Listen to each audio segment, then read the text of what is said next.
Viral bocah mirip Fuji di TikTok, kekasih Tarik Halilintar berkomentar mini-me.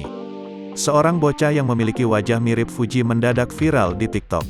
Saking miripnya, gadis ini langsung jadi buah bibir warganet. Fuji sendiri sampai berkomentar mengakui kemiripan mereka berdua. Mini-me, aku waktu kecil, ungkapnya singkat. Video ini diunggah oleh akun TikTok @sin0 pada Rabu, tanggal 1 Juni tahun 2022. Dalam cuplikan berdurasi 7 detik tersebut, tampak seorang anak perempuan sedang duduk memainkan kardus berkas. Pemilik akun menuliskan pada caption bahwa gadis di dalam video, mirip dikit ya, dengan sosok Fuji. Alih-alih cuma, mirip sedikit tampang keduanya justru terbilang hampir persis. Paras wajah gadis itu sangat mirip dengan kekasih Tarik Halilintar ketika ia masih kecil. Gaya rambut pendek ala bowl cut-nya juga hampir persis dengan rambut Fuji dulu. Sentimen ini juga disampaikan oleh warganet di kolom komentar.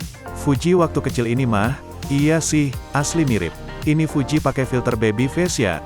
Gak ada bedanya, komentar warganet. Sampai saat artikel ditulis, video tersebut telah dilihat sebanyak 3,3 juta kali.